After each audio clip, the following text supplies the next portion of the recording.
ምናልባት ምስሉ ይታያችሁ ድምጹ ይሰማችሁ እንደሆን ማረጋገጥ ፈልጋለሁ። ይሰማል? ምስሉ ይታያችኋል?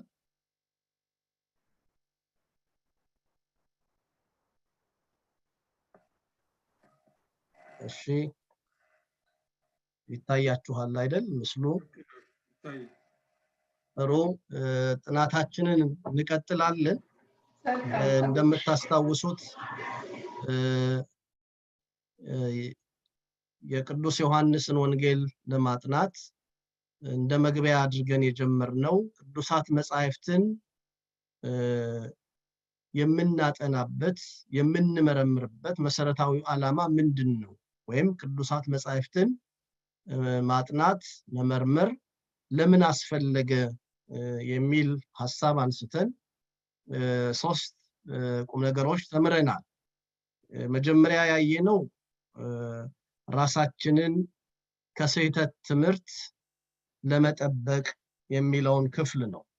በዚህ ክፍል ላይ ምድራችንን ሐሰተኞች መምህራን እንደሞሏት ራሳችንን በእግዚአብሔር ቃል ካላሳደግን ቅዱሳት መጻሕፍትን ካላጠናን ለሐሰተኛ ትምህርት በቀላሉ ተላልፈን ልንሰጥ እንደምንችል በመወያየት ቅዱሳት መጻሕፍትን ማጥናት መመርመር ራሳችንን ከሐሰተኛ ትምህርት እንድንጠብቅ እንደሚረዳን ተነጋግረናል። በመቀጠል በሁለተኛ የተመለከትነው በእግዚአብሔር ቃል ማደግ እንድንችል የሚል ነጥብ አይተናል። በእግዚአብሔር ቃል ማደግ እንድንችል እዚህ ክፍል ላይም በርካታ ቁም ነገሮች አንስተናል። ሁልጊዜ በእግዚአብሔር ቃል ሕፃናት ሆነን መኖር እንደማይገባን በእግዚአብሔር ቤት በኖርንበት ዘመን ልክ ቅዱሳት መጻሕፍትን በማወቅ ማደግ እንደሚገባ በተለይ ቅዱስ ጳውሎስ እዚህ አንደኛ ቆሮንቶስ ምዕራፍ 13 ቁጥር 16 ላይ ንቁ በሃይማኖት ቆሙ። አንደኛ ቆሮንቶስ ይቅርታ ምዕራፍ 16 ቁጥር 13 ላይ ንቁ በሃይማኖት ቆሙ፣ ጎልምሱ፣ ጠንክሩ፣ በእናንተ ዘንድ ሁሉ በፍቅር ይሁን በማለት የተናገረውን ሐሳብ ለትምህርታችን እንደ ትልቅ ሐሳብ አድርገን ወስደን ተምረን ነበረ። ከዚያ ቀጥሎ ያየነው መንፈሳዊ ፍሬ ማፍራት እንድንችል ቅዱሳት መጻሕፍትን እናጠናለን የሚለውን ሐሳብ አንስተን ተወያይተናል። በተለይ የዳዊትን መዝሙር 1 ላይ ዳዊት የተናገረውን ቃል አንስተን ነበር። ታስታውሱ እንደሆነ ወዘህጎ ያነብብ መዓልተ ወሌሊተ ወይከውን ከመ ዕፅ እንተ ትክል ታበ ሙሃ ዘማይ እንተ ትሁ ፍሬሃ በበጊዜሃ ወቆጽላኒ ኢይትነገፍ የሚለውን ቃል አንስተን የእግዚአብሔርን ቃል የሚያጠና ሰው በውሃ ዳር እንደተተከለች ዛፍ ነው፣ ፍሬዋን በየጊዜው እንደምትሰጥ የሚሉትን ነጥቦች አንስተን ተወያይተናል። ዛሬ እንደ እግዚአብሔር ፈቃድ ሁለት ነጥቦችን ካየን በኋላ ወደ ቅዱስ ዮሐንስ ወንጌል መቅድም ነው የምናልፈው። ዛሬ እንደ እግዚአብሔር ፈቃድ የምናየው እግዚአብሔርን ለማወቅ ወይም ደግሞ የዘላለም ሕይወት ለማግኘት ቅዱሳት መጻሕፍትን እናጠናለን። እግዚአብሔርን ለማወቅ ወይም የዘላለም ሕይወት ለማግኘት ቅዱሳት መጻሕፍትን እናጠናለን የሚል ነጥብና የሰይጣንን ሽንገላ ለመቃወም ቅዱሳት መጻሕፍትን እናጠናለን። እነኚህ ሁለት ነጥቦችን ከዚህ በፊት ካየናቸው ሶስቱ ነጥቦች ጋራ ጨምረን እንመለከታለን። ቶሎ አልፌ ሄዳለሁ። እነኚህ ባለፈው ሳምንት ያየናቸው ነጥቦች ናቸው። እነሱን አልፌ ሄድና እዚህ አራተኛው ነጥብ ላይ ትምህርታችንን እንጀምራለን። ቅዱሳት መጻሕፍትን የምናጠናው እግዚአብሔርን ለማወቅ ወይም ደግሞ የዘላለም ሕይወት ለማግኘት ነው። ወዳጆቼ ስለ እግዚአብሔር ለማወቅ ብቻ አይደለም፣ እግዚአብሔርን ለማወቅ ቅዱሳት መጻሕፍትን ማጥናት መመርመር ያስፈልጋል። ሰዎች እግዚአብሔርን በማወቅ ያደረገልንን ቸርነት የዋለልንን ውለታ ይሄንን ያወቅን እንደሆነ እንዲህ ያለው ዕውቀታችን እንዲህ ያለው እምነታችን ወደ ዘላለም ሕይወት ለመግባት እንደሚረዳ የሁላችንም የጋራ አጀንዳ ክርስቲያን እንደመሆን እግዚአብሔርን የምናምን እንደመባላችን በጋራ ተስፋ የምናደርገው ነገር የእግዚአብሔርን መንግስት መውረስ ነው። የሁላችን ናፍቆት ይሄ ነው። ሙታን ሲነሱ እግዚአብሔር በግርማው ሲመጣ እናንተ የአባቴ ቡሩካን እንዲለን በቀኙ እንዲያቆመን መንግስቱን እንዲያወርሰን ይህ የጋራ ዓላማችን ነው። የአማኞች ሁሉ የጋራ አጀንዳ በአንድ ሐሳብ የምንስማማው ያመነው አምላክ በመጨረሻው ጊዜ ለፍርድ ሲመጣ ሁላችንን ወደ መንግስቱ እንዲያፈልሰን ነው። ስለዚህ ይሄን እንዲሆን ስለምናመልከው አምላክ ማወቅ ይገባናል። ተስፋ ስለምናደርገው አምላክ፣ በክብር ስለሚመጣው አምላክ፣ በጻድቃንና በኃጥአን ላይ ስለሚፈርደው አምላክ ማወቅ ያስፈልገናል። ቅዱስ ጳውሎስ ለሮሜ ክርስቲያኖች በጻፈው መልእክቱ ምዕራፍ 10 ላይ ስለ አይሁድ የሚናገረው ነገር አለ። እዚህ ሮሜ ምዕራፍ 10 ቁጥር 1 ላይ ብታነቡት እንዲህ የሚል ቃል ነው መጀመሪያ የሚናገረው። ወንድሞች ሆይ የልቤ በጎ ፈቃድና ስለ እስራኤል ወደ እግዚአብሔር ልመናዬ እንዲድኑ ነው።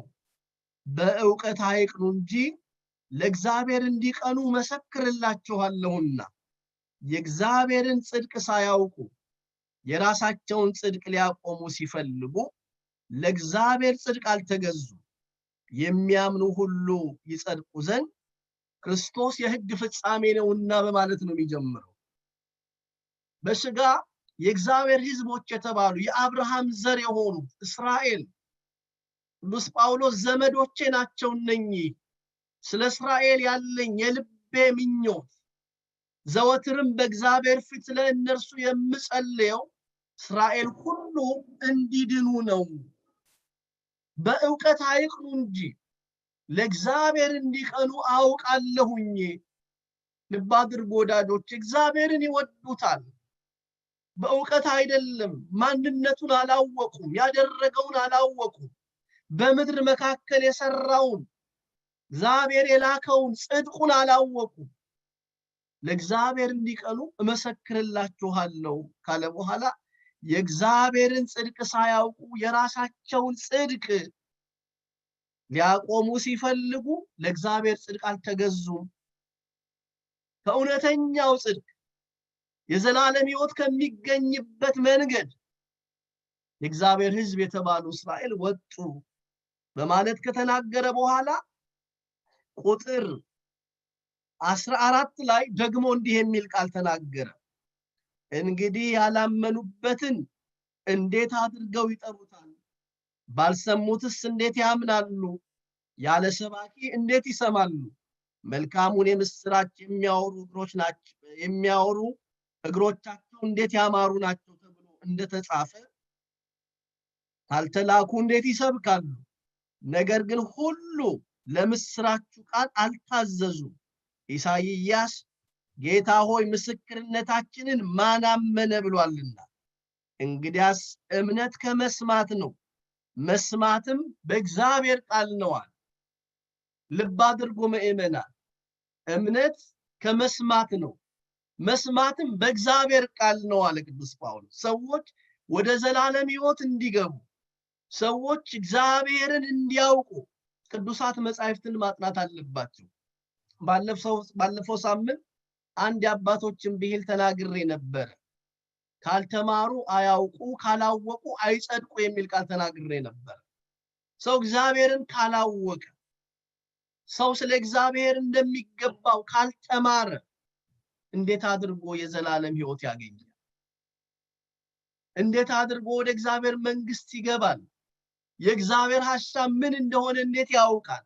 ስለዚህ ቅዱሳት መጻሕፍትን የምናጠናው የምንማረው እግዚአብሔርን ለማወቅ እርሱም ለኛ ያዘጋጀውን ተስፋ የዘላለም ሕይወት እንዴት እንደምናገኝ እንድንረዳ ቅዱሳት መጻሕፍትን እናጠናለን። በዚህ በዮሐንስ ወንጌል ምዕራፍ 7 ቁጥር 3 ላይ ጌታችን ኢየሱስ ክርስቶስ እንዲህ የሚል ቃል ተናግሯል ወደ አባቱ። እውነተኛ አምላክ ብቻ የሆንክ አንተን የላከውንም ኢየሱስ ክርስቶስን ያውቁ ዘንድ ይህች የዘላለም ሕይወት ናት። የባሕርይ አባቱ አብን ነው ኢየሱስ ክርስቶስ በዚህ ቃል የሚያናግረው። እውነተኛ አምላክ ብቻ የሆንክ አንተን የላከውንም ኢየሱስ ክርስቶስንም ያውቁ ዘንድ ይህች የዘላለም ሕይወት ናት። እግዚአብሔር ሆይ ሁላችን ይሄንን እውነት እንድናውቅ፣ ሁላችን ይሄንን እውነት እንድንረዳ፣ እንድትረዳን፣ እንድታግዘን እንለምንሃለን። ጌታችን ኢየሱስ ክርስቶስ አባቱን እንዲህ አለው፣ የባሕርይ አባቱ እውነተኛ አምላክ የሆንከውን አንተን ስለ ዓለም ሁሉ ኃጢአት ቤዛና መድኃኒት እንዲሆን የላከውን ልጅህን ኢየሱስ ክርስቶስን እርሱን ያውቁ ዘንድ ይህች የዘላለም ሕይወት ናት። ስለዚህ ሰው የዘላለም ሕይወት የሚያገኘው፣ ሰው ወደ እግዚአብሔር መንግስት የሚገባው እግዚአብሔር ያደረገውን ቸርነት፣ እግዚአብሔር በዘመን ፍጻሜ ከእናታችን ከወላዲተ አምላክ ከቅድስት ድንግል ማርያም በስጋ ተገልጦ መንደራችን ተወልዶ በጥምቀቱ ዕዳችንን ፍቆ በመስቀል ላይ በሰራው የቤዛነት ስራ ዕዳችንን እንደከፈለ ማወቅ የዘላለም ሕይወት። ስለዚህ ይሄንን የምናውቀው ቅዱሳት መጻሕፍትን በማጥናት ቅዱሳት መጻሕፍትን በመመርመር ነው። ስለ እግዚአብሔር ቃል ወንጌላዊው ቅዱስ ዮሐንስ ሲናገር የእግዚአብሔር ቃል ሕይወትን የሚሰጥ መንፈስ ነው፣ ስጋ ምንም አይጠቅምም፣ እኔ የነገርኳችሁ ቃል መንፈስ ነው ሕይወትም ነው እያለ ያስተማራቸው ትምህርት ከስጋ አይደለ ለነፍስ የሚሆን ሕይወትንም የሚሰጥ እንደሆነ ይነግረናል። ስለዚህ ቅዱሳት መጻሕፍትን የምናጠናው፣ ቅዱሳት መጻሕፍትን የምንማረው እግዚአብሔርን ለማወቅ ብቻ አይደለም፣ እግዚአብሔር ያዘጋጀልንንም ተስፋ እንድናውቅ ነው። እግዚአብሔር ያዘጋጀልንንም ርስት እንዴት ታላቅ እንደሆነ እንድናስተውል ነውና በአራተኛ ነጥብ የምንመለከተው ይሄንን ነው። በዚህ በትንቢተ ሆሴዕ ምዕራፍ 4 ቁጥር 6 ላይም ሕዝቤ ዕውቀት ከማጣት የተነሳ ጠፍቷል የሚል ቃል ተጽፎ እናነባለን። ዕውቀት ከማጣቱ የተነሳ ጠፍቷል። ቀጥሎ ምን ይላል? አንተም ዕውቀትን ጠልተሃልና ይላል። ትውልዱ ዛሬ መማር አይፈልግም፣ ማወቅ አይፈልግም። ሁልጊዜ የእግዚአብሔርን ቃል ለማወቅ ለምን አትተጋም ሲባል እኔ መመራመር አልፈልግም፣ እኔ እንደዚህ ጠለቅ ያለ ነገር ማወቅ አልፈልግም፣ እንደዚህ ያለ የስንፍና ነገር እየተናገረ ዛሬ በርካታ የኦርቶዶክሳዊ ተዋሕዶ ቤተክርስቲያናችን ምእመናን በሐሰተኞች መምህራን ትምህርት ተነርቶ ወደ ፕሮቴስታንቱ አዳራሽ ነጉዷል ወዳጆች። ስለዚህ ሰው የእግዚአብሔርን ቃል ከተማረ፣ ሰው እግዚአብሔር ያደረገለትን ቸርነት ካወቀ፣ ተስፋውን ከተገነዘበ በሃይማኖት ይጸናል። ስለዚህ ቅዱሳት መጻሕፍትን የምናጠናው እግዚአብሔርን ለማወቅ የተዘጋጀልንንም ተስፋ ለመገንዘብ ነው። አምስተኛውና የመጨረሻው ቅዱሳት መጻሕፍትን የምናጠናው የሰይጣንን ሽንገላ ለመቃወም ነው። የሰይጣንን ሽንገላ ለመቃወም ነው። ሰይጣን ታውቃላችሁ አታላይ ነው፣ ሸንጋይ ነው። ሰይጣን ቅዱሳት መጻሕፍትንም ጭምር እየጠቀሰ ነው ሰዎችን የሚያስተው፣ ሰዎችን የሚያታልለው። ታስታውሳላችሁ መድኃኒታችን ኢየሱስ ክርስቶስ በስጋ ማርያም በተገለጠበት በዚያ በዘመነ ስጋዌው በዚያ በገዳመ ቆሮንቶስ 40 ቀን 40 ሌሊት ጾመ። ከዚያ በኋላ ከተራራው ሲወርድ ከምድረ በዳው ሲመለስ ከዲያብሎስ ዘንድ ተፈተነ ይላል የማቴዎስ ወንጌል ምዕራፍ 4 ቁጥር 4 ላይ።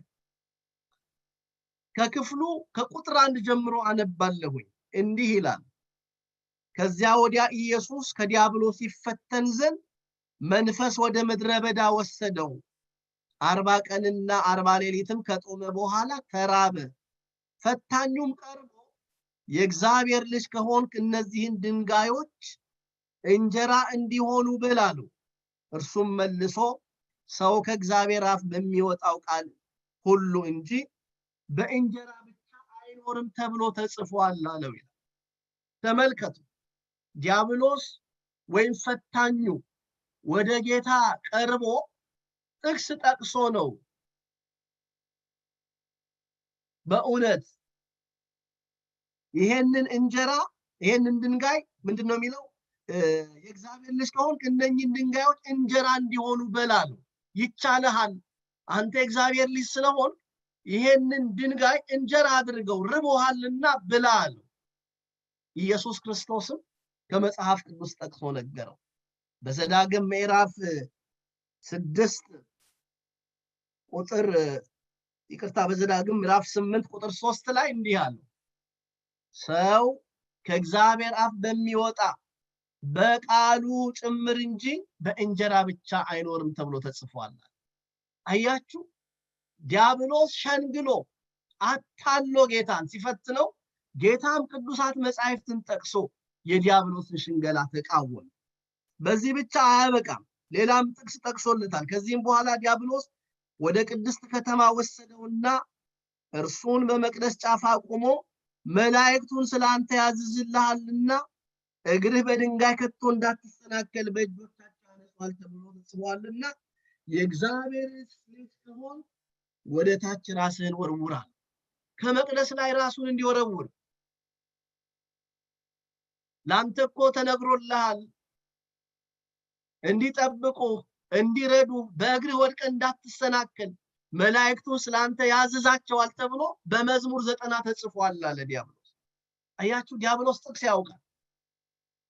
ዲያብሎስ ከመጽሐፍ ቅዱስ አውጥቶ ይናገራል። ጌታ ደግሞ መልስ መለሰለት፣ እንዲህ አለው፣ ጌታ አምላክ እግዚአብሔርን አትፈታተን ተብሎ ተጽፏል አለ። ዘዳግም 6:16 ጠቀሰለት። ደግሞ ጌታ አምላክ እግዚአብሔርን አትበለው አትፈታተነው ብሎ መለሰለት። ስለዚህ ወዳጆቼ የዲያብሎስን ሽንገላ ለመቃወም ቅዱሳት መጻሕፍትን ማወቅ ማጥናት ያስፈልጋል። ቅዱስ ጳውሎስ እዚህ ኤፌሶን ምዕራፍ 6 ቁጥር 17 ላይ ይሄንኑ ነው የተናገረው። የመዳንንም ራስ ቁር የመንፈስንም ሰይፍ ያዙ፣ እርሱም የእግዚአብሔር ቃል ነዋል። ለምንድን ነው ይሄንን ያለው ቅዱስ ጳውሎስ ብለን ስንጠይቅ እዚህ ኤፌሶን ምዕራፍ 6 ቁጥር 10 ጀምሮ እንዲህ የሚል ቃል ሲናገር እንሰማዋለን። በቀረውስ በጌታና በኃይሉ ችሎት የበረታችሁ ሁኑ፣ የዲያብሎስን ሽንገላ ትቃወሙ ዘንድ እንዲቻላችሁ የእግዚአብሔርን ዕቃ ጦር ሁሉ ልበሱ። መጋደላችን ከሥጋና ከደም አይደለምና ከአለቆችና ከስልጣናት ጋር ከዚህም ጨለማ ዓለም ገዢዎች ጋር በሰማያዊም ስፍራ ካለ ከክፋት መንፈሳውያን ሰራዊት ጋር ነው እንጂ። ስለዚህም በክፉ ቀን ለመቃወም ሁሉንም ፈጽማችሁ ለመቆም እንድትችሉ የእግዚአብሔርን ዕቃ ጦር ሁሉ አንሱ። እንግዲህ ወገባችሁን በእውነት ታጥቃችሁ የጽድቅን ጥሩር ለብሳችሁ በሰላም ወንጌልም በመዘጋጀት እግሮቻችሁ ተጫምተው ቆሙ። በሁሉም ላይ ጨምራችሁ የሚንበለበሉትን የክፋትን ፍላጻዎች ሁሉ ልታጠፉ የምትችሉበትን የእምነትን ጋሻ አንሱ። የመዳንን ራስ ቁር የመንፈስንም ሰይፍ ያዙ፣ እርሱም የእግዚአብሔር ቃል ነው። ጠላታችን በልዩ ልዩ አይነት ጎዳና እየመጣ በልዩ ልዩ አይነት መንገድ እየመጣ ይቃወመናልና የሚቃወመንን የሚሸነግለንን የሚያታልለንን ከእግዚአብሔር ሐሳብ የሚያወጣንን ባላጋራችንን ሰይጣንን ዲያብሎስን መቃወም የምንችለው የቃሉ ሙላት ሲኖርን በእግዚአብሔር ቃል ስንታጠቅ ነው። ሰይፍ የሆነው የእግዚአብሔር ቃል ሲኖረን ነው። ዕብራውያን ምዕራፍ 4 ቁጥር 12 ላይ የእግዚአብሔር ቃል ሁለት ስለት ካለው ሰይፍ እንደሚበልጥ ጅማትና አጥንትን እስከሚለይ ድረስ እንደሚወጋ ቅዱስ ጳውሎስ ይናገራል። ስለዚህ የእግዚአብሔርን ቃል የታጠቀ የእግዚአብሔርን ቃል የተማረ ምእመን በጠላት በዲያብሎስ ሽንገላ አይታለልም። በዲያብሎስም ማታለል አይወድቅም። ጠላቱ ዲያብሎስን ይነቃበታል ማለት ነው። ይነቃበታል፣ ያውቅበታል። አንተ እኮ ጥቅስ ነበረህ ጌታዬን ለመሸንገል፣ አምላኬን ለመሸንገል፣ በዚያ በገዳም በምድረ በዳ ጌታዬን ቀርበህ እኮ ሸንግለዋል። ስለዚህ ዲያብሎስ አትሸነግለኝም እንዲል ቅዱሳት መጻሕፍትን ማወቅ ወይም ማጥናት ማንኛውም ምእመን ያስፈልገዋል። ምክንያቱም ዲያብሎስ ራሱን በተለያየ መንገድ ነው የሚገልጠው። እዚህ ሁለተኛ ቆሮንቶስ ምዕራፍ 11 ቁጥር 7 ላይ ቅዱስ ጳውሎስ ሰይጣን ራሱ የብርሃን መልአክ እንዲመስል ራሱን ይለውጣል። አታላይ ነው ሰይጣን፣ የብርሃን መልአክ መስሎ ይመጣል። ስለዚህ መጻሕፍትን ያጠና ሰው፣ የእግዚአብሔርን ቃል የተማረ ሰው ሰይጣን በፈለገው መንገድ ቢመጣ አይታለልለትም፣ አይሸነፍለትም፣ በሽንገላውም አይወድቅም፣ ይልቁንም ይቃወመዋል። እዚህ ሐዋርያው ቅዱስ ያዕቆብ በያዕቆብ መልእክት ምዕራፍ 4 ቁጥር 7 ላይ እንግዲህ ለእግዚአብሔር ተገዙ፣ ዲያብሎስን ግን ተቃወሙት፣ ከእናንተ ይሸሻል። እንዴት እንቃወመዋለን? በእግዚአብሔር ቃል፣ በጸሎት። ጸሎት እኮ የሚወጣው ከእግዚአብሔር ቃል ነው። የምንጸልየው ጸሎት፣ የምንለምነው ልመና የመጽሐፍ ቅዱሱ የእግዚአብሔር ቃል ነው። ስለዚህ ሰው የእግዚአብሔርን ቃል ካወቀ ባላጋራውን፣ ጠላቱን፣ ዲያብሎስን ማሸነፍ ይችላል። በዲያብሎስ ሽንገላ አይታለልም ማለት ነው። ስለዚህ የተወደዳችሁ ምእመናን በእነኚህ ባየናቸው 5 ነጥቦች ምክንያት መጽሐፍ ቅዱስን ማጥናት እንዲገባን አስረግጠን እናገራለን። ከሐሰት ትምህርት ለመጠበቅ፣ በእግዚአብሔር ቃል ዕውቀት ለማደግ፣ መንፈሳዊ ፍሬ ለማፍራት፣ እግዚአብሔርን ለማወቅና የዘላለም ተስፋችንን ለማረጋገጥ፣ አምስተኛው የሰይጣንን ሽንገላ ለመቃወም ወይም ሰይጣንን ፈጽመን ለመዋጋት በእግዚአብሔር ቃል መታጠቅ፣ በእግዚአብሔር ቃል ዕውቀት ማደግ እንደሚገባን በእነኚህ 5 ክፍሎች ተመልክተናል። ይሄንን ነገር እንደ መግቢያ ካያችሁት በዋናነት የምናጠናው የጌታችንና የመድኃኒታችን የኢየሱስ ክርስቶስን ወንጌል ቅዱስ ዮሐንስ የጻፈውን ነው። የቃሉ ባለቤት የክፍሉ አስተማሪ ጌታችን ኢየሱስ ክርስቶስ ነው። ግን መጽሐፉ እርሱ ባነሳሳቸው፣ እርሱ በመረጣቸው በደጋጎቹ በቅዱሳን ተሰይመዋል። ከእግሩ ስር በተማሩ፣ ከዋለበት ውለው፣ ካደረበት አድረው፣ የእጁን ታምራት እያዩ የአፉን ቃል የተማሩ ደቀ መዛሙርቱ ከእርሱ የሰሙትን ጽፈዋልና የመጽሐፉ ጸሐፊ ቅዱሳን አባቶች እንደሆኑ በመጽሐፍ ቅዱስ በሁሉም ክፍል ላይ ተጽፎ እንመለከታለን። እግዚአብሔር እያስተማረ፣ እግዚአብሔር እየተናገረ ቅዱሳንን ያጽፋል። ቅዱሳን ከእግዚአብሔር የተማሩትን እየጻፉ ለእኛ አሳልፈው ሰጥተዋል። ታስታውሳላችሁ፣ አንደኛ ጴጥሮስ ባለፈው ባጠናን ጊዜ ትንቢት ከቶ በሰው ፈቃድ አልመጣም፣ የእግዚአብሔር ሰዎች ቅዱሳን በመንፈስ ቅዱስ ተምረው በመንፈስ ቅዱስ ተመርተው ጻፉት ተረጎሙት እንጂ ብሎ ቅዱስ ጴጥሮስ እንደተናገረው ቅዱሳት መጻሕፍትን ጌታ ምስጢር እየገለጠ ጥበብ ዕውቀት እየገለጠ ቅዱሳን አባቶቻችንን እያስነሳ አጽፏል። ደግሞ ቅዱሳን አባቶች የቀደሙት ሐዋርያት የጻፉትን ሊቃውንት ደግሞ ተርጉመዋል። ስለዚህ አባቶቻችን ሐዋርያት የጻፉትን ሊቃውንቱ የተረጎሙትን ነው የምንማረው። አሁን የምናጠናው የጌታችንና የመድኃኒታችን የኢየሱስ ክርስቶስ ወንጌል ቅዱስ ዮሐንስ የጻፈውን ደጋግ አባቶቻችን የቤተክርስቲያናችን ሊቃውን የተረጎሙትን ነው የምንማር። ከራሳችን አንቅተን አይደለም የምንናገር። ራሳችን እንዲህ ይሆናል እንዲህ ለማለት ይመስለኛል በሚል ግምት አይደለም የምንናገር። አባቶቻችን ጽፈው ደጉሰው ያስቀመጡትን እውነት እንማራለን። ለአባቶቻችን ለነቢያት፣ ለአባቶቻችን ለሐዋርያት፣ ለአበው የቤተክርስቲያናችን ሊቃውን ምስጢርና ጥበብን የገለጠ ቅዱስ አምላካችን እግዚአብሔር ለኛም ዕውቀቱን ጥበቡን ምስጢሩን ሁሉ እንዲያድለን ፈቃዱ ይሁን። የሁላችንን የልቡናችን አይን ያብራልን። እንግዲህ የዮሐንስን ወንጌል ማጥናት ስንጀምር ስለ ጸሐፊው ማንነት ማወቅ ይገባናል።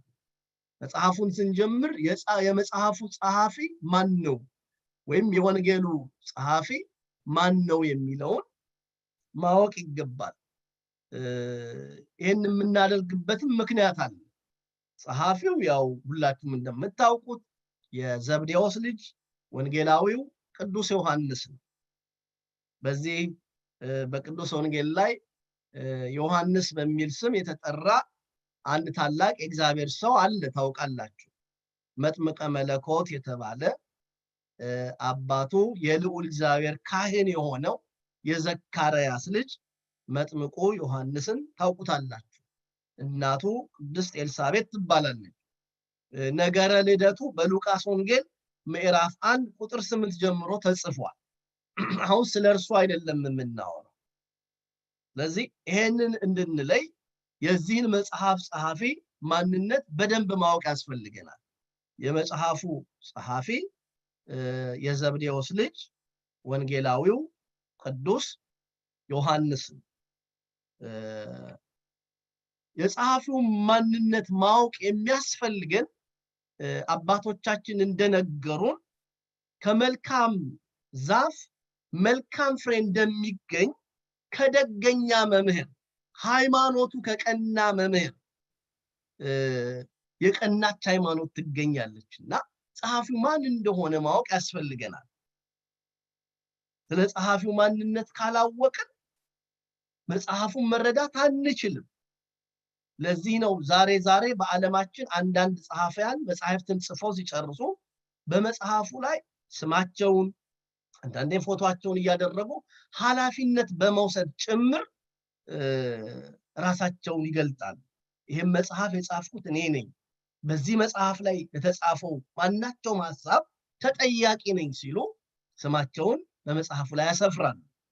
እኛም ስለ መጽሐፉ ጸሐፊ ማወቃችን ትልቁ ዓላማ ቅድም እንዳልኳችሁ ከመልካም ዛፍ መልካም ፍሬ እንደሚገኝ ሁሉ ከደገኛ መምህር የቀናች ሃይማኖት ትገኛለችና የጸሐፊውን ማንነት እናጠናለን።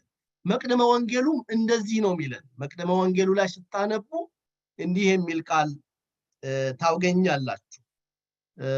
ይደልዎ ለዘያነብብ ቅድመ ይስክር ስሞ ለባለ መጽሐፍ ወእምዝ ያንብብ ወይ መሐር ይላል። አንባቢ ማንኛውም መጽሐፍ የሚያነብ ሰው፣ መጽሐፍ ለመተርጎም የሚቀመጥ ሰው አንድን መጽሐፍ ከማንበቡ በፊት የጸሐፊውን ስም ያስታውስ፣ ይዘክር፣ እገሌ እንደጻፈው ብሎ ይጀምር። ከዛ ያንብብ፣ ያስተምር፣ ይተርጉም ይላል። ይሄንን አባታችን ቅዱስ ዮሐንስ አፈወርቅ ነው በተግሳጹ የተናገረው። መቅደመ ወንጌሉም ላይ ትርጓሜው ማለት ነው መቅደሙ ላይ ይሄው በዚህ ሁኔታ ተቀምጦ እናገኘዋለን። እና ስለ ጸሐፊው ማንነት ማወቅ የሚያስፈልገን ከጸሐፊው ማንነት የተነሳ መጽሐፉን መረዳት እንችላለን። ስለዚህ ጸሐፊው እንደተነጋገርነው ወንጌላዊው ቅዱስ ዮሐንስ ነው። ወንጌላዊው ቅዱስ ዮሐንስ የዘብዴዎስ ልጅ በመጽሐፉ ላይ በየትኛውም ስፍራ እኔ ይሄንን ጻፍኩ ብሎ አልተናገረም። እኔ ይሄን መጽሐፍ ጻፍኩኝ ብሎ አልተናገረም። በደንብ አድርጋችሁ ስሙኝ። እርግጠኛ ነኝ ይሄ ፓወርፖይንቱም ይታያችኋል። በአንድም ስፍራ ላይ እኔ ጻፍኩ ብሎ አይናገርም። እኔ ጻፍኩ ብቻ አይደለም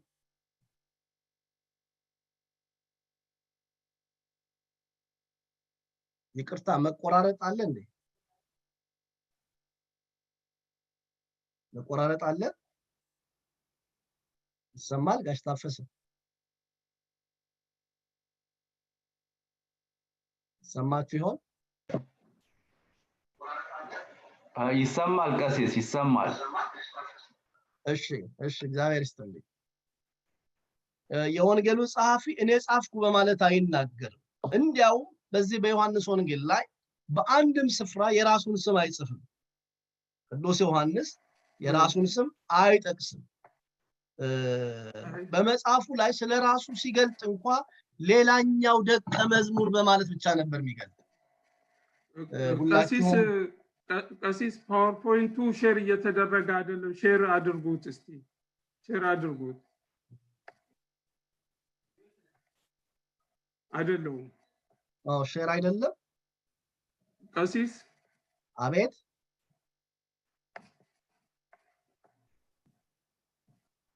ሼር ፓወርፖይንቱን ሼር እያደረጉት አይደለም ቀሲስ አሁን ሼር አይደለም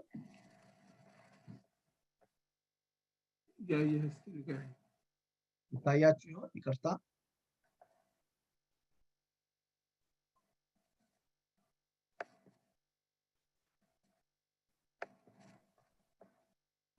ሰማችኋል ድምጹ ይሰማል የመጀመሪያው ፔጅ ብቻ ነው የሚታየው ማለት እሺ መላክ ሰላም ኢኔብል ኤዲቲንግ አድርገው ሼር ያርጉት ሼር አላረጉትም መልካም መግቢያው ብቻ ይታያል መግቢያው ብቻ ነው የሚታየው ወደ ታች እያሳለፉ አሁን ድረስ የመጀመሪያው ፔጅ ብቻ ነው ያየነው እሺ ይቅርታ አንድ ጊዜ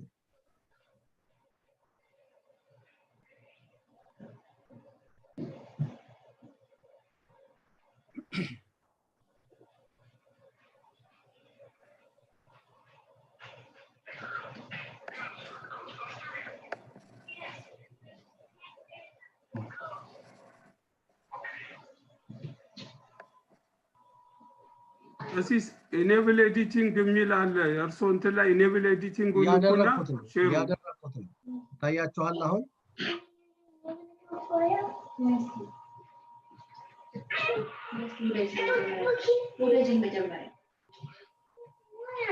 ይሄዳል ወደፊት ወደ ይሄደ ነው አሁን ጥሩ ነው ቀሲስ አሁን ጥሩ ነው መልካም እሺ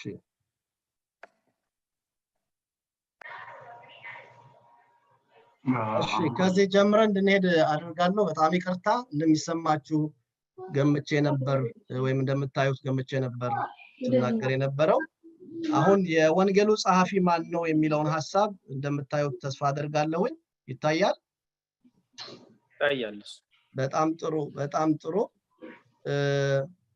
የወንጌሉ ጸሐፊ የዘብዴዎስ ልጅ ወንጌላዊው ቅዱስ ዮሐንስ ነው ብለናል የጸሐፊውን ማንነት ማወቅ ለምን አስፈለገ የሚለውን ሐሳብ ስናነሳ አባቶቻችን መልካም ዛፍ መልካም ፍሬ ያፈራል ብለው እንደሚናገሩ ወይም ከመልካም ዛፍ መልካም ፍሬ ይገኛል ጌታም ሲያስተምር በዚህ በማቴዎስ ወንጌል ላይ ምዕራፍ 7 ላይ መልካም ዛፍ መልካም ፍሬን ያፈራል እንዳለ ከደገኛ መምህር ሃይማኖቱ ከቀና መምህር ኦርቶዶክሳዊ ከሆነ መምህር እንዲሁ ደገኛ ትምህርት ትገኛለችና የጸሐፊው ማንነት ማጥናት መሰረታዊው ምክንያት የሚሆነው ትምህርቱን ለማወቅ እንዲረዳን ይሄንን መቅድመ ወንጌሉ ላይ ያለውን አንድ ክፍል አንብቤላችኋለሁ ይደሎ ለዘያነብ ቅድመ ይስክር ስሞ ለባለ መጽሐፍ ወምዝ ያንብብ ወይ መሐር ይላል አንድ አንባቢ ሰው አስቀድሞ መጽሐፉን ከማንበቡ በፊት የጸሐፊውን ስም ያስታውስ ከዛ በኋላ ያንብብ ይተርጉም ያስተምር ይላል። ይሄን መቅደመ ወንጌሉ ላይ ታነቡታላችሁ። የዮሐንስ ወንጌል መቅደም ላይ ያለ ነው። አባታችን ዮሐንስ አፈወርቅም በተግሳጹ 8ኛው ክፍል ላይ ይሄንኑ ተናግሯል። ይሄን ካየን በኋላ ወንጌላዊ ቅዱስ ዮሐንስ በሚገርም ሁኔታ በመጽሐፉ ላይ በክፍሉ ላይ ይሄን መጽሐፍ የጻፍ እኔ ነኝ ብሎ አልተናገረም። ቤተክርስቲያን ሐዋርያዊት ስለሆነች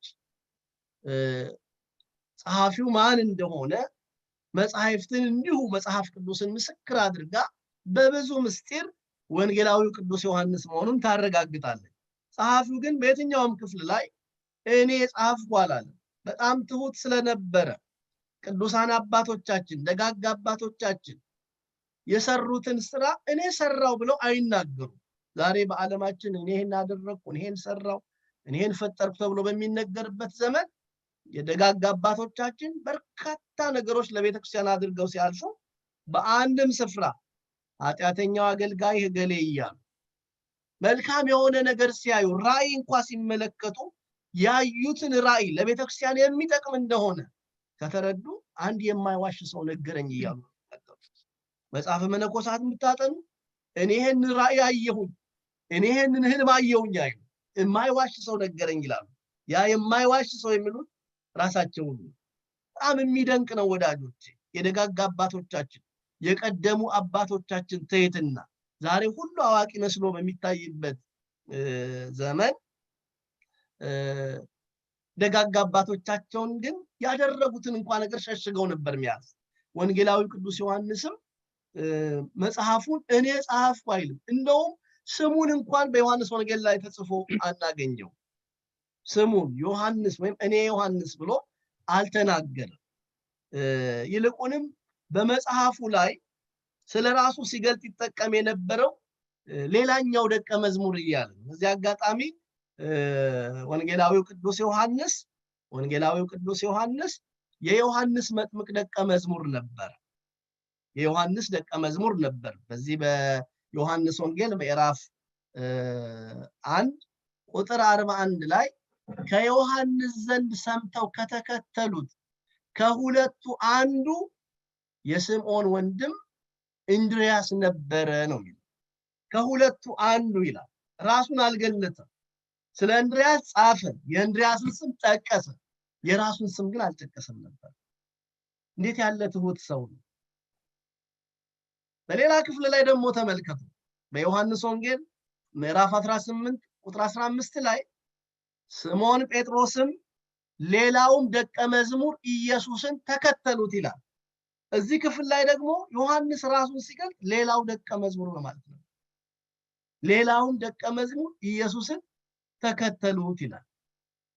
በሌላ ክፍል ላይ ወንጌላዊ ቅዱስ ዮሐንስ ስለራሱ ሲጽፍ የተናገረው ኢየሱስ ይወደው የነበረ ደቀ መዝሙር ብሎ ኢየሱስ ይወደው የነበረ ደቀ መዝሙር። የዮሐንስ ወንጌል ምዕራፍ 3 ቁጥር 23 አንብቡ። ምናልባት ይሄ ፓወርፖይንቱ በኋላም እዚሁ ዩቲዩብ ላይ ስትገቡ ስለምታገኙት ይሄንን ጥቅስ እየወሰዳችሁ ከቅዱሳት መጻሕፍት ጋር ታመሳክሩታላችሁ ማለት ነው። ታዲያ ወንጌላዊ ቅዱስ ዮሐንስ በዚህ መጽሐፍ ላይ ሌላኛው ደቀ መዝሙር ኢየሱስ የሚወደው ደቀ መዝሙር እያለ ስለራሱ ከተናገረ ይሄንን መጽሐፍ የጻፈ እርሱ ለመሆኑ ማስረጃችን ምንድን ነው? በምንድን ነው የምናረጋግጠው ስንል እዚህ የዮሐንስ ወንጌል ምዕራፍ 21 ላይ አንድ የሚገርም ታሪክ ተጽፎ እናነባለን። ታስታውሳላችሁ? በተለይ በትንሳኤው 6ኛ ሰንበት ላይ ይመስለኛል ጌታችን መድኃኒታችን ኢየሱስ ክርስቶስ ከሙታን መካከል ከተነሳ በኋላ ደቀ መዛሙርቱን በየስፍራው እየፈለገ ወደ ቀደመው አገልግሎታቸው እንዲመለሱ በሃይማኖት እንዲጸኑ እንዲበረቱ እያስተማረ እየመከረ ትንሳኤውን በሚገልጥላቸው ጊዜ ለስምዖን ጴጥሮስ በጥብርያዶስ ባህር ተገልጦ ከእርሱ ጋራም ለነበሩት ለስድስቱ ደቀ መዛሙርት የትንሳኤውን ኃይል ከገለጠ በኋላ ስምዖን ጴጥሮስን ሹመትና አደራ ሲሰጠው እንመለከታለን። ሹመትና አደራ እየሰጠው ጠቦቶችን ጠብቅ፣ ግልገሎችን ጠብቅ፣ በጎችን ጠብቅ እያለ ለስምዖን ጴጥሮስ አደራ ከሰጠው በኋላ ቅዱስ ጴጥሮስ ጌታውን እንዴት ባለ ሞት እንደሚያከብረው ሲናገር እንዲህ የሚል ቃል ይነግረዋል። የዮሐንስ ወንጌል መጽሐፍ ቅዱስ ያላችሁ አውጡ ምዕራፍ 21 ቁጥር 18 ላይ እውነት እውነት እልሃለሁ አንተ ጎልማሳ ሳለህ ወገብህን በገዛ ራስህ ታጥቀህ ወደምትወደው ትሄድ ነበር። ነገር ግን በሸመገልክ ጊዜ እጆችህን ትዘረጋለህ፣ ሌላውም ያስታጥቀሃል፣ ወደማትወደውም ይወስድሃል አለው። በምን አይነት ሞት እግዚአብሔርን ያከብር ዘንድ እንዳለው ሲያመለክት ይህንን አለ። ይህንንም ብሎ ተከተለኝ አለው። ጴጥሮስም ዘወር ብሎ ኢየሱስ ይወደው የነበረውን ደቀ መዝሙር ዮሐንስን ማለት ነው፣ ኢየሱስ ይወደው የነበረውን ደቀ መዝሙር ሲከተለው አየ።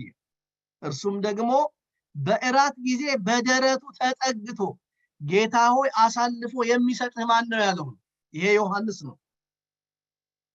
ጴጥሮስም ይህንን አይቶ ኢየሱስን ጌታ ሆይ ይህስ እንዴት ይሆናል አለው። እኔ እንዴት ባለ ሞት እንደምሞት ቅዱስ ጴጥሮስ ቫቲካን ላይ በሮም አደባባይ በኔሮን ቄሳር ዘመን ቁልቁል ተሰቅሎ ነው የሞተው።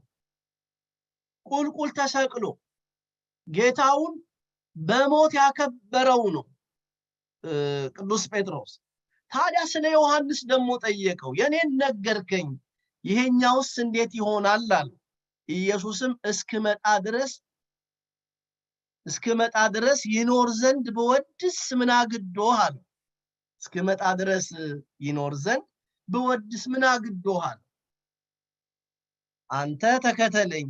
ስለዚህ ያ ደቀ መዝሙር አይሞትም የሚለው ነገር ወደ ወንድሞች ወጣ። ነገር ግን ኢየሱስ እስክመጣ ድረስ ይኖር ዘንድ በወድስ ምን አግዶህ አለው እንጂ አይሞትም አላለውም ይላል። ልብ በሉ። ይሄ ክፍል የሚያሳየው ስለ ቅዱስ ዮሐንስ ሕይወት ነው። በኦርቶዶክሳዊት ተዋሕዶ ቤተክርስቲያናችን ትምህርት ቅዱስ ዮሐንስ ሞተ ሥጋን አላገኘም ወይም ሞተ ሥጋ አላገኘው። ቅዱስ ዮሐንስ እንደተሰወረ ወደ እግዚአብሔር እንደሄደ እግዚአብሔር እንደወሰደው ነው ቤተክርስቲያናችን የምታስተምረው። ይሄን ወደፊት በዝርዝር እናያለን። እኔ እስክመጣ ድረስ በሕይወት ቢኖር በወድስ ምን አግዶህ ካለው በኋላ ጸሐፊው ማን እንደሆነ ሲናገር እንዲህ አለ። ስለዚህም የመሰከረ ይህንንም ጽፎ ያለ ይህ ደቀ መዝሙር ነው፣ ምስክሩ እውነት እንደሆነ እናውቃለን። እኔ እስክመጣ ድረስ ምን አግዶህ የተባለለት ደቀ መዝሙር ነው ይህን መጽሐፍ የጻፈው። ምስክሩም ደግሞ እውነት እንደሆነ እናውቃለን በማለት የጸሐፊውን ማንነት በጥበብ ነገረ። የጸሐፊውን ማንነት በብልሃት ነገረ። የተወደዳችሁ ምእመናን፣ ስለዚህ ወንጌላዊው ቅዱስ ዮሐንስ ይሄን መጽሐፍ እኔ ጻፍኩት ብሎ ባይነግረን ደግሞ የራሱን ስም በመጽሐፉ በአንድም ክፍል ውስጥ ባይጠቅስም ቤተክርስቲያን ሐዋርያዊት ስለሆነች ቅድም ያልኳችሁን በርካታ ቅዱሳት መጽሐፍት ክፍል ሐሳቦች መሰረት በማድረግ ጌታ ይወደው የነበረ ደቀ መዝሙር የሚለውን ወደ ደረቱ ተጠግቶ አሳልፎ የሚሰጥ ማን ነው ያለው ደቀ መዝሙር ማን እንደሆነ ቤተክርስቲያን ታውቃለች። ጌታ የሚወደው ደቀ መዝሙር ማን እንደሆነ ቤተክርስቲያን ታውቃለች። ስለዚህ ይሄን መጽሐፍ የጻፈው ስለዚህም የመሰከረው ይሄው ወደ ደረቱ ተጠግቶ አሳልፎ የሚሰጥ ማን ነው ያለው ቅዱስ ዮሐንስ ነውና የመጽሐፉ ጸሐፊ ቅዱስ ዮሐንስ ወንጌላዊ እንደሆነ ቤተክርስቲያን ይህንን እውነት መሰረት አድርጋ ትናገራለች። ቶሎ ቶሎ እንሄዳለን። ቅዱስ ዮሐንስ ማን ነው? ቀጥሎ የምናየው ቅዱስ ዮሐንስ ማን ነው? ወንጌላዊው ቅዱስ ዮሐንስ ይሄንን መጽሐፍ የጻፈው ማን ነው የሚለውን አሁን እናያለን። ወንጌላዊው ቅዱስ ዮሐንስ አባቱ ዘብዴዎስ ይባላል። አባቱ ዘብዴዎስ ይባላል። የእናቱ ስም ደግሞ ማርያም ቦአፍልያ ወይም ሷሎሜ ትባላለች። ማቴዎስ ወንጌል ምዕራፍ 27 56 ላይ ያለውን ሐሳብ አንብቡ። አባቱ ከነገደ ይሁዳ እናቱ ደግሞ ከነገደ ሌዊ ናቸው ይላል። ወገኑን ቤተሰቡን አባቶቻችን በትርጓሜ ሲገልጡ ሲያስተምሩ አባቱ ከነገደ ይሁዳ ነው፣ እናቱ ደግሞ ከቤተ ሌዊ ናት። የአባቱ ስም ዘብዴዎስ ነው፣ የእናቱ ስም ደግሞ ማርያም ባወፍልያ ነው የሚባለው። ጌታን ካገለገሉት ከደጋጎቹ ከቅዱሳት አንስቱ አንዷ ናት። የወንጌላዊው የቅዱስ ዮሐንስና ታላቅ ወንድም አለው። ወንድሙ ያዕቆብ ይባላል። ታላቅ ወንድሙ ቅዱስ ያዕቆብ ይባላል። መጽሐፉ ላይም በተደጋጋሚ ሲጽፍ የያዕቆብና የዮሐንስ አባት ዘብዴዎስ ብሎ ያዕቆብን አስቀድሞ ነው የሚጽፈው። ታላቅ ወንድም ስለሆነ የያዕቆብን ስም አስቀድሞ መጽሐፉ ያነሳዋልና ታላቅ ወንድም አለው። ታላቅ ወንድሙ ያዕቆብ ይባላል። አባቱ ዘብዴዎስ ይባላል። ናብሰሎሜ ትባላለች። የቤተሰቦቹ ነገድ ከነገደ ይሁዳና ከቤተ ሌዊ ናቸው። አባቱ ባለጠጋ ነበር።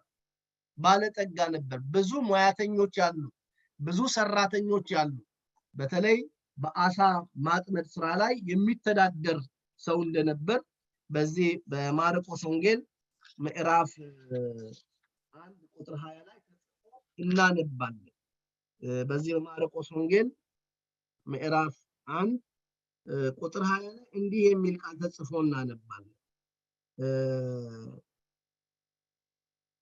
ኢየሱስም በኋላዬና ሰዎች አጥማጆች እንድትሆኑ አደርጋችኋለሁ አላቸው። ወዲያውም መረባቸውን ትተው ተከተሉት። ከዚያም ጥቂት እልፍ ብሎ የዘብዴዎስን ልጆች ያዕቆብንና ወንድሙ ዮሐንስን ደግሞ በታንኳ ላይ መረባቸውን ሲያበጁ አየ። ወዲያውም ጠራቸው። አባታቸውን ዘብዴዎስን ከሙያተኞቹ ጋር በታንኳ ላይ ትተውት ተከትለው ሄዱ ይላል። አባታቸው ባለጠጋ ነው፣ እጅግ ባለጠጋ ነው።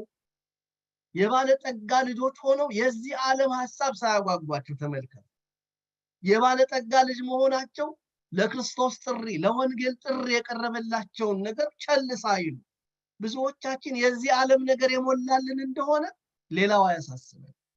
ተመልከቱ፣ እነኚህ የባለጠጋ ልጆች አባታቸው ብዙ ሙያተኞች ያሉት፣ ብዙ ሰራተኞች ቀጥሮ የሚያሰራ ነው።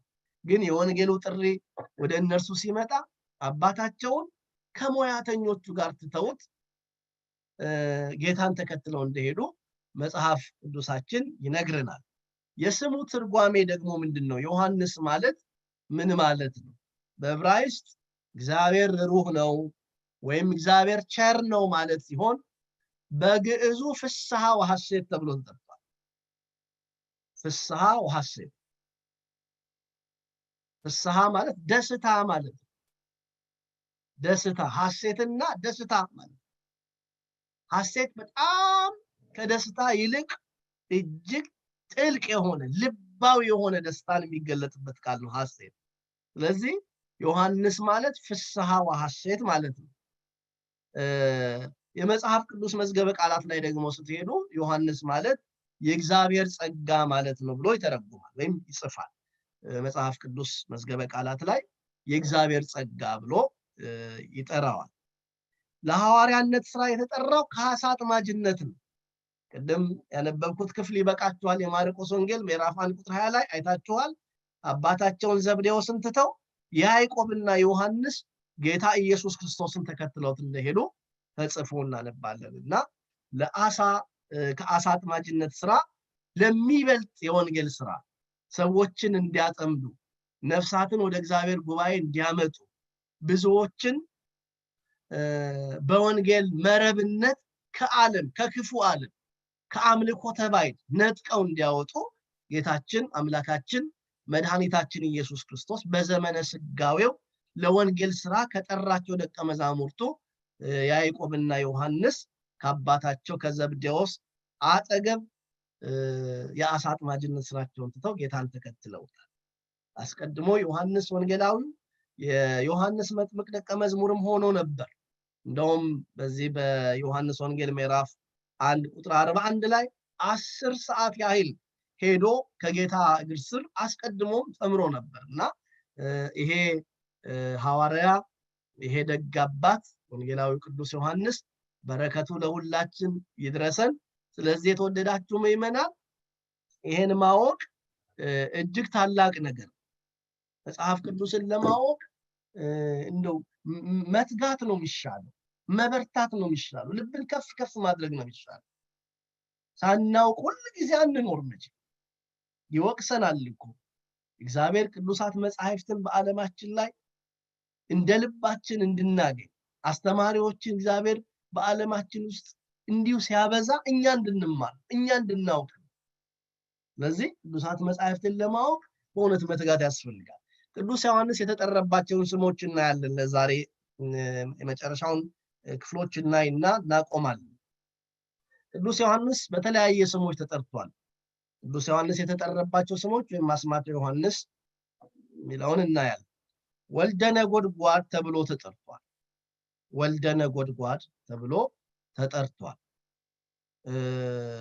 በዚህ በማርቆስ ወንጌል ምዕራፍ 3 ቁጥር 17 ላይ ጌታችን አምላካችን መድኃኒታችን ኢየሱስ ክርስቶስ ለስሙ የሚቀኑ ስለነበሩ ለክብሩ የሚቀኑ ስለነበሩ ቁጦች ናቸውና የነጎድጓድ ልጆች ብሎ ጠርቷቸዋል። ወንድሙ ያዕቆብንና ዮሐንስን። በተለይ ሌላውን ክፍል እናንተ አንብቡት። የማርቆስ ወንጌል ምዕራፍ 9 ቁጥር 38 ላይ ያለውንና የሉቃስ ወንጌል ምዕራፍ 9 ቁጥር 54 ላይ ያሉትን ለማንበብ እሞክራለሁኝ። ብናያቸው በጣም የሚያስደንቅ ነገር ስለምንረዳ የሉቃስ ወንጌል ምዕራፍ 9 ቁጥር 49 ላይ እንዲህ ይላል። የሉቃስ ወንጌል ምዕራፍ 9 ቁጥር 49 ላይ እንዲህ ይላል። ዮሐንስም መልሶ አቤቱ አንድ ሰው በስምህ አጋንንት ሲያወጣ አየነው፣ ከኛም ጋራ ስለማይከተል ከለከል ነው አሉ። ኢየሱስ ግን የማይቃወማችሁ ከእናንተ ጋር ነውና አትከልክሉት አለ። በሚወጣበትም ወራት በቀረበ ጊዜ ወደ ኢየሩሳሌም ለመሄድ ፊቱን አቀና። በፊቱም መልእክተኞቹን ሰደደ። ሄደውም ሊያሰናዱለት ወደ ሳምራዊ መንደር ገቡ። ፊቱም ወደ ኢየሩሳሌም እንደሚሄድ ስለነበረ አልተቀበሉትም። ደቀ መዛሙርቱም ያዕቆብና ዮሐንስ አይተው ጌታ ሆይ ኤልያስ ደግሞ እንዳደረገ እሳት ከሰማይ ወርዶ ያጥፋቸው እንል ዘንድ ትወዳለህን አሉት ይላል። ተመልከቱ ምን ያህል እንደቀኑ። ያ ሳምራውያኑ ጌታን ሊቀበሉት ባልወደዱ ጊዜ፣ ጌታን ሲቃወሙት ባዩ ጊዜ ያ ኤልያስ እንዳደረገ እሳት ከሰማይ ወርዶ እነኝን ሰዎች እንዲበላቸው ተመኘን፣ ትወዳለህን አሉት። ከላይ ደግሞ እነርሱ የማያውቁት በኢየሱስ ስም አጋንንትን ሲያወጣ አይተው ጌታ ሆይ ይሄ እኛን አይከተልንም፣ ግን በስምህ አጋንንት ያወጣልና ከለከል ነው እያሉ ምን ያህል ለጌታቸው እንደሚቀኑ ቀናኢ እንደሆኑ የማርቆስ ወንጌል ምዕራፍ 9 ቁጥር 38 ላይም ተጽፏልና በዚህ ምክንያት ወልደ ነጎድጓድ ወይም የነጎድጓድ ልጆች ተብለው ተጠርተዋል። በዚህ ምክንያት ዮሐንስ ወልደ ነጎድጓድ ተብሎ ይጠራልና ታውቃላችሁ። በቤተክርስቲያናችን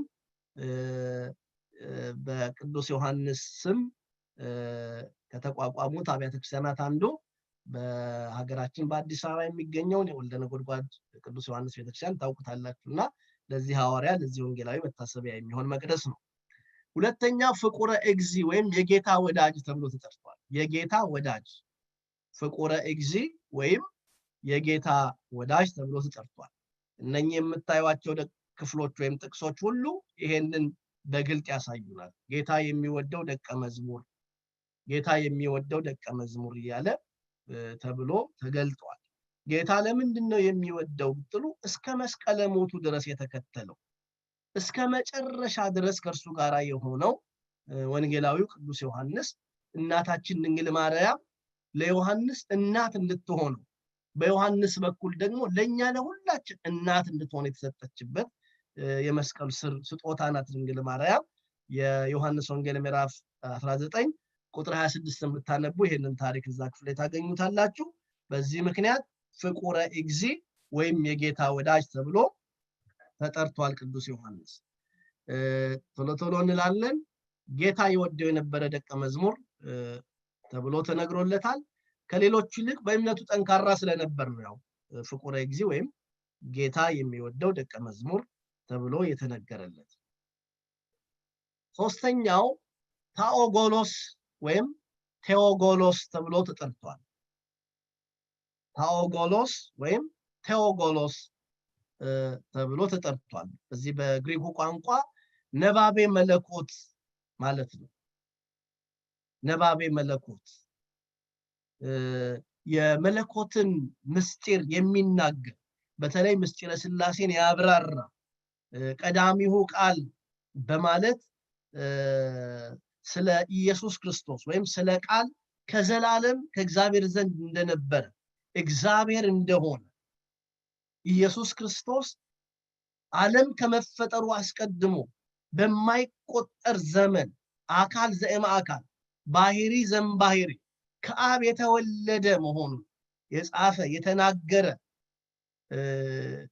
ታላቁን የነገረ መለኮት ምስጢር የመረመረ በመሆኑ ነባቤ መለኮት ወይም የመለኮትን ምስጢር የሚናገር የሚመረምር ተብሎ ተጠርቷል። ይሄንኑ አባታችን ጎርጎርዮስ ዘንዚናዙ በሃይማኖተ አበው ላይ በመታዩት ክፍል ላይ መስክሮለታልና ዮሐንስ ወንጌላዊው ቅዱስ ዮሐንስ ሶስተኛው ስሙ ታኦጎሎስ ተብሎ ተጠርቷል። አለቃ ኪዳነ ወልድ ክፍሌ ግን በመዝገበ ቃላታቸው ላይ ታኦሎጎስ ብለው ጠቅሰውታል። ታኦሎጎስ ብለው ጠቅሰውታል።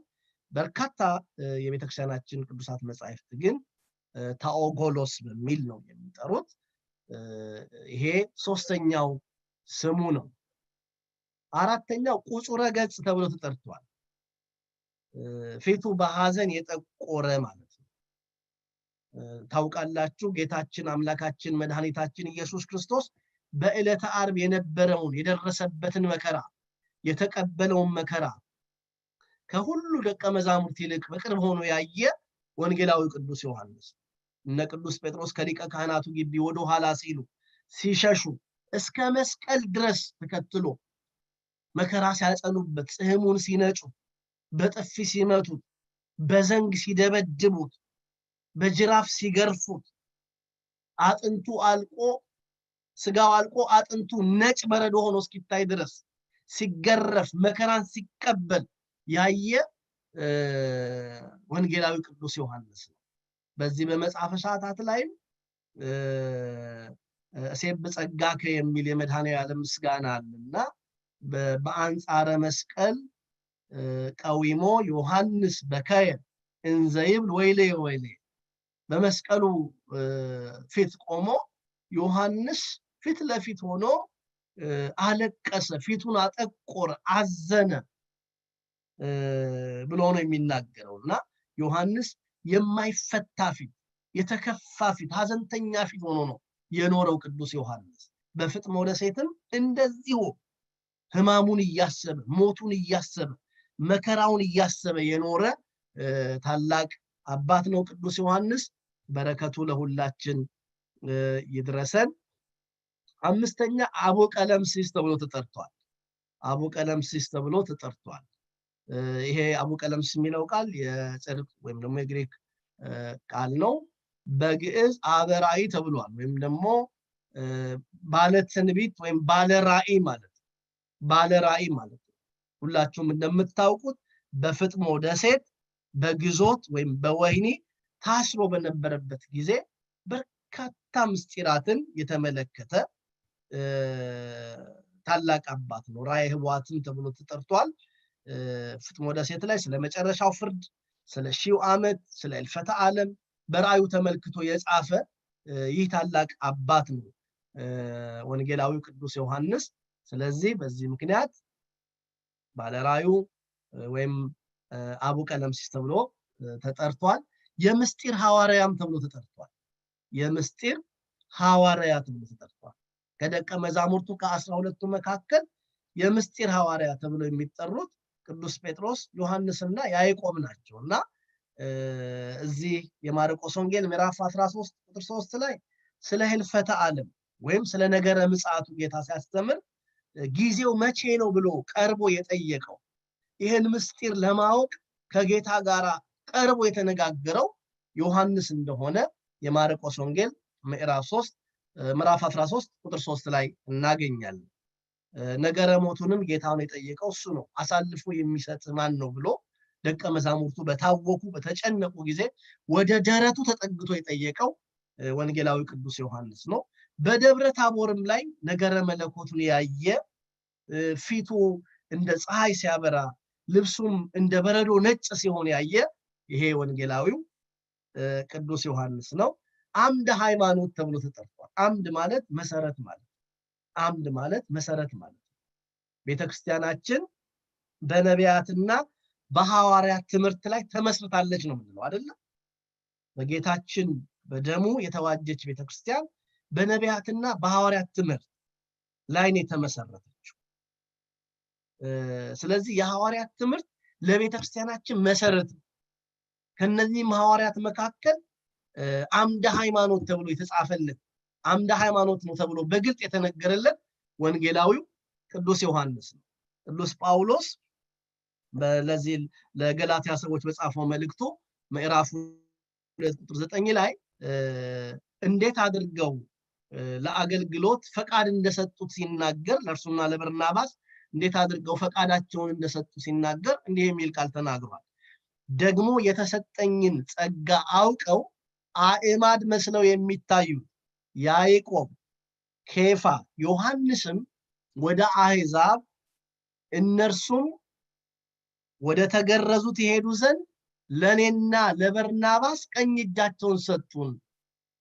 እኛ ወደ አሕዛብ እንሄድ አለ በርናባስና ቅዱስ ጳውሎስ ወደ አሕዛብ እንዲሄዱ ደግሞ አእማድ የተባሉ አእማደ ቤተክርስቲያን የተባሉ የቤተክርስቲያን ምሰሶ የተባሉ አእማድ ማለት ምሰሶ ማለት መሰረት ማለት ይሄ አንድ ቤት የሚጸናው የሚቆመው በክርስቶስ ደም የተመሰረተችው ቤተክርስቲያን በክርስቶስ ደም የተዋጀችው መሰረቷ ደሙ የሆነላት ቤተክርስቲያን አእማዷ ወይም ደግሞ ይሄ ምንድነው የምንለው ኮለን ነው የምንለው ጣራውን የሚሸከመው ቤቱን የሚሸከመው አእማድ ሐዋርያት ነው። ከነኚህ መካከል አምደ ሃይማኖት ተብሎ የተጠራው ቅዱስ ዮሐንስ ወንጌላዊው ነው ማለት ነው። ቅዱስ ዮሐንስ ወንጌላዊ ጸጋው ብዙ ነው። ድንግል ነው። በድንግልና የኖረ ነው። ነፍሱንም ስጋውንም የቀደሰ ሰው ነው። በስጋውም በነፍሱም ንጹህ የሆነ ሰው ነው ቅዱስ ዮሐንስ። ቤተክርስቲያናችን ዮሐንስ ድንግል ንጹህ ክቡር እያለች ነው የምትጠራው። ንጽህና ቅድስና ገንዘቡ ነው። በንጽህና በቅድስና የኖረ ነው። ንጽህናን ቅድስናን ገንዘቡ አድርጎ እግዚአብሔርን በመፍራት ራሱን በመጎሰም ስጋውን ለነፍሱ በማሳደር የኖረ ትልቅ አባት ነው። ቅዱስ ያሬድም ዮሐንስ ክቡር ሰባኪ ወንጌል መምህር ወድንግል ብሎ አመስግኖታል። እና ቅዱስ ዮሐንስ ያስተማረው በኤፌሶን ሲሆን በዚያ አርጤምስ የሚባል ጣዖት ያመልኩ የነበሩትን የኤፌሶንን አካባቢ ሰዎች ወንጌል ሰብኮ ያስተማረ ታላቅ የወንጌል መምህር ነው። ትልቅ ጸጋ የተሰጠው ብዙዎችን ወደ አምልኮተ እግዚአብሔር የመለሰ ከአምልኮተ ባዕድ ጣዖትን ከማምለክ እግዚአብሔርን እንዲያመልኩ እግዚአብሔርን ወደ ማምለክ የመለሰ ትልቅ አባት ነው። የመጨረሻው ክፍል ወንጌሉ የተጻፈበት ቦታ ዘመንና ቋንቋውን ነው። ወንጌሉ የተጻፈበት ቦታ ዘመን እና ቋንቋው ቅዱስ ዮሐንስ ወንጌሉን የጻፈው በሀገረ ስብከቱ በኤፌሶን እዚያ አንድምታ ትርጓሜ ላይ ተጽፎ እናነባለን። ሀገረ ስብከቱ ኤፌሶን የምትባል በቀድሞ ስሟ ቱርክ የምንላት ኤፌሶን በአሁን ስሟ ቱርክ ብለን የምንጠራት ግዛት ናት። ይህች ግዛት አስቀድሞ የግሪክም ግዛት ናት።